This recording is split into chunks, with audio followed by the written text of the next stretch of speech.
Let us see one beautiful trick from advanced maths. దీనివల్ల మీకు చాలా టైం సేవ్ అవుతుంది.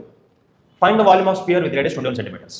మెన్సురేషన్ వాల్యూమ్స్ నుంచి అడిగిన క్వశ్చన్ ఇది. సో ఒక స్పియర్ ఇచ్చారు, దాని రేడియస్ ఇచ్చారు, మనల్ని వాల్యూమ్ కనుక్కోమంటారు. So volume of sphere formula ఏంటి? 4/3 πr3. ఇందులో మనం వాల్యూ సబ్స్టిట్యూట్ చేసి క్యాలిక్యులేషన్ ఫినిష్ చేస్తే మనకు ఆన్సర్ వస్తుంది. సో 4/3 ఇంటూ పై అంటే 22/7 కదా, అండ్ ఆర్ క్యూబ్ అంటే రేడియస్ 3 టైమ్స్ మల్టిప్లై చేయమంటున్నారు. So 21 multiplied by 21 multiplied by 21. So అంతా సింప్లిఫై చేస్తే మనకు ఆన్సర్ వచ్చింది. కానీ ఇట్లా సాల్వ్ చేస్తే మీరు ఎగ్జామ్లో క్వాలిఫై అవ్వరు, ఎందుకంటే మీకు చాలా టైం వేస్ట్ అవుతుంది క్యాలిక్యులేషన్ చేయడం వల్ల. సో క్యాలిక్యులేషన్ అంతా చేయకుండా మీరు దీన్ని బైపాస్ చేయగలిగే మెథడ్ ఏదైనా ఉంటే ఆలోచించారు. అది ఎలాగో చెప్తాను. సో ఫార్ములాలో ఎప్పుడైతే మీకు పై అనేది కనిపిస్తుందో అక్కడ మీరు అబ్జర్వ్ చేయాలి. సో పై అంటే ఏంటి? 22/7. సో 4/3ని రేడియస్ క్యూబ్ని మీరు పైతో మల్టిప్లై చేస్తున్నారు. పై అంటే 22/7 కదా. 22 అంటే ఏంటి? మళ్ళీ 2 × 11.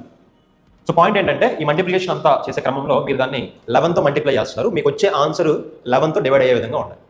మీరు ఇప్పుడు ఆప్షన్స్లో ఏదైతే నెంబర్ 11లో డివిజిబుల్ అవుతుందో అది చెక్ చేసుకుంటే సరిపోతుంది. ఓకే, 11 డివిజిబిలిటీ రూల్ ఈజీగానే చెక్ చేయొచ్చు కదా. 11 డివిజిబిలిటీ రూల్ ఏంటి? ఆల్టర్నేట్ డిజిట్స్ని యాడ్ చేసి డిఫరెన్స్ తీసుకుంటే 0 కానీ 11 కానీ రావాలి. Alternate digits. సో 2, 4, 0 యాడ్ చేస్తే 6 కదా. అలానే remaining alternate digits 2 and 8 add చేస్తే 10. 10, 6 వచ్చింది, డిఫరెన్స్ వచ్చి 4 వచ్చింది. కాబట్టి ఇది 11లో డివైడ్ అవ్వదు. మనకి డిఫరెన్స్ 0 కానీ 11 కానీ రావాలి. అట్లానే 4, 5, 2 సమ్ చేస్తే 11 వచ్చింది. ఇక్కడేమో 4 and 5 9, 11 and 9 డిఫరెన్స్ వచ్చి 2. సో ఇది కూడా డివైడ్ అవ్వదు. నెక్స్ట్ 3, 8, 8 19 ఉంది, ఇక్కడేమో 8 ఉంది. 19 - 8 11, 11 వచ్చింది. ఈ నెంబర్ 11లో డివైడ్ అవుతుంది. అలానే ఇది కూడా చెక్ చేద్దాం.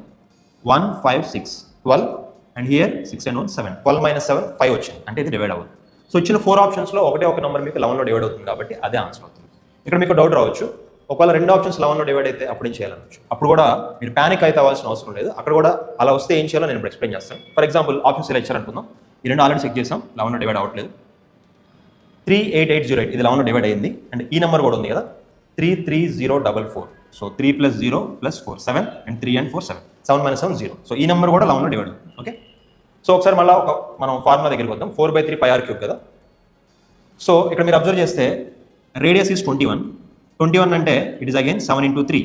సో ఈ మల్టిప్లికేషన్ చేసే క్రమంలో మీరు 7తోనూ 3తోనూ కూడా మల్టిప్లై చేస్తున్నారు. అంటే మీకు వచ్చే ఆన్సర్ 7తోనే డివైడ్ అవ్వాలి, 3తో కూడా డివైడ్ అవ్వాలి.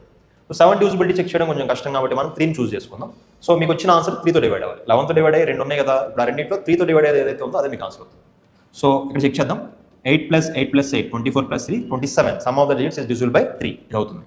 నెక్స్ట్ 3 + 3 6, 6 + 4 10, 10 + 4 14. 14 అనేది 3తో డివైడ్ అవ్వదు. ఒకవేళ 2 కనుక వస్తే మీరు ఈ రకంగా ఫైనలైజ్ చేసుకోవచ్చు.